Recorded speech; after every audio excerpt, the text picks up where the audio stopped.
सोचिए, एक डेडलाइन, एक धमकी और दो देश जो बिल्कुल जंग के मुहाने पर खड़े थे। आज हम उसी सोर्स को डिकंस्ट्रक्ट कर रहे हैं जो अमेरिका और ईरान के बीच उस हाई स्टेक्स टकराव की परतें खोलता है। एक ऐसी कहानी जहां हर एक कदम पूरी दुनिया को एक बड़े संकट की तरफ धकेल रहा था। तो चलिए देखते हैं ये सब कैसे हुआ। सबसे पहले हम उस डेडलाइन की बात करेंगे जिसने इस पूरे संकट को शुरू किया। फिर हम उन गंभीर आरोपों को देखेंगे जो युद्ध अपराध के लगे। इसके बाद हम ईरान के हैरान कर देने वाले जवाब को समझेंगे। फिर आएगी बात शब्दों की जंग की कि कैसे ये लड़ाई जमीन से ज्यादा बयानबाजी में लड़ी जा रही थी।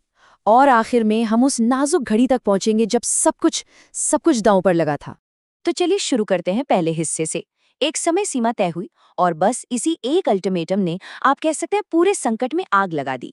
इस कहानी की शुरुआत हुई एक वक्त से, सुबह के 5:30 इंडियन स्टैंडर्ड टाइम।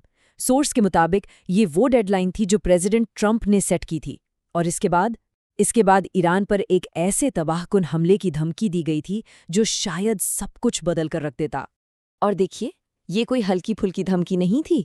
सोर्स में प्रेसिडेंट ट्रंप के नाम से ये कोट है, मैं ईरान को एक रात में बर्बाद कर दूंगा, हम उनकी औरतों और बच्चों को भी तबाह कर देंगे क्योंकि उनके नागरिक ठिकाने भी हमारे निशाने पर होंगे।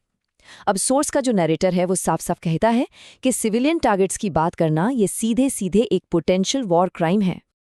तो इस धमकी के बाद अब हम आते हैं दूसरे हिस्से पर, युद्ध अपराधों के आरोप। चलिए देखते हैं कि सोर्स अमेरिका और इजराइल के खिलाफ क्या केस पेश करता है।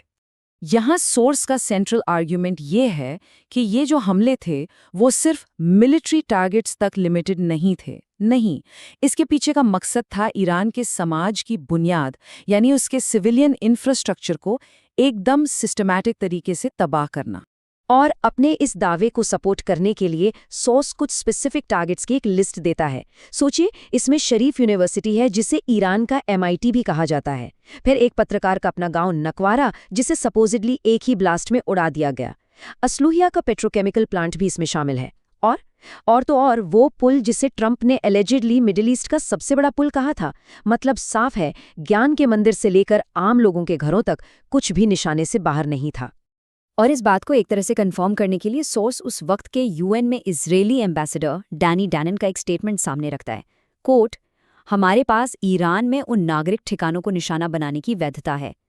सोर्स के अनुसार ये तो सीधे सीधे अपने इरादे को खुलेआम कबूल करने जैसा था।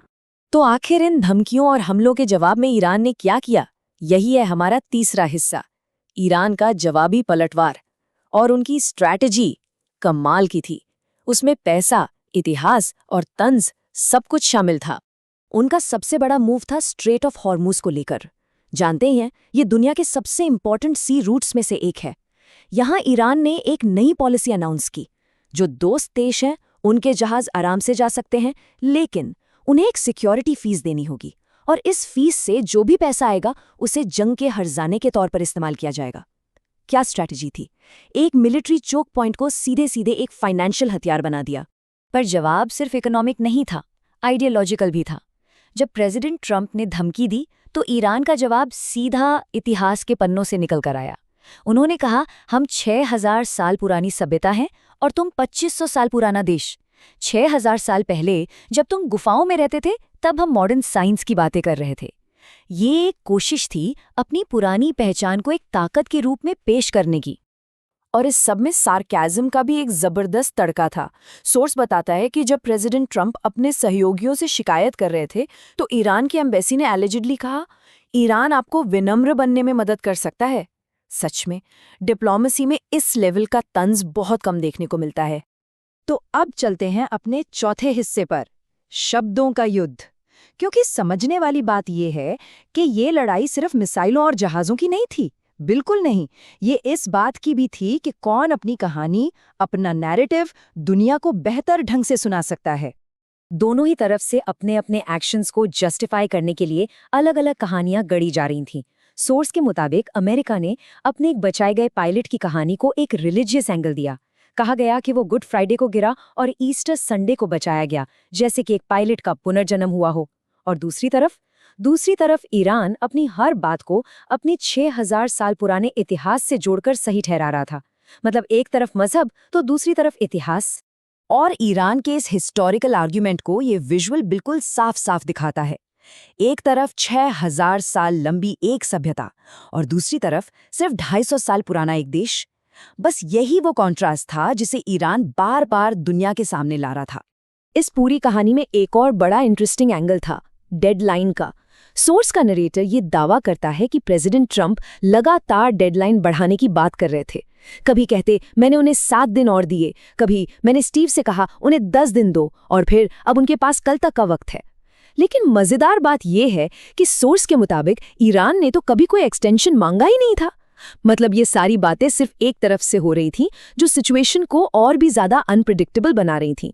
और इसके साथ ही हम इस कहानी के बिल्कुल क्लाइमैक्स पर आ पहुंचे, 5वां और आखिरी हिस्सा, संघर्ष की उल्टी गिनती। सच में उस वक्त पूरी दुनिया एक बहुत ही पतली धार पर खड़ी थी, क्योंकि दांव पर सिर्फ 2 देश नहीं थे। नहीं, बिल्कुल नहीं। अगर मिलिट्री टकराव बढ़ता तो इसका असर पूरी दुनिया पर पड़ता।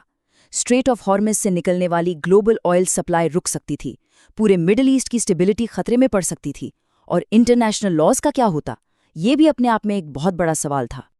और इस सबके बीच हवा में बस एक ही सवाल तैर रहा था, सुबह 5:30 बजे आखिर होगा क्या? अब सोर्स हमें इस कहानी का एंड नहीं बताता, वो हमें उसी टेंशन के पीक पर लाके छोड़ देता है, जहां शब्दों की जंग किसी भी पल असली जंग में बदल सकती थी। और वो सबसे क्रिटिकल 24 घंटे अभी तो बस शुरू ही हुए थे।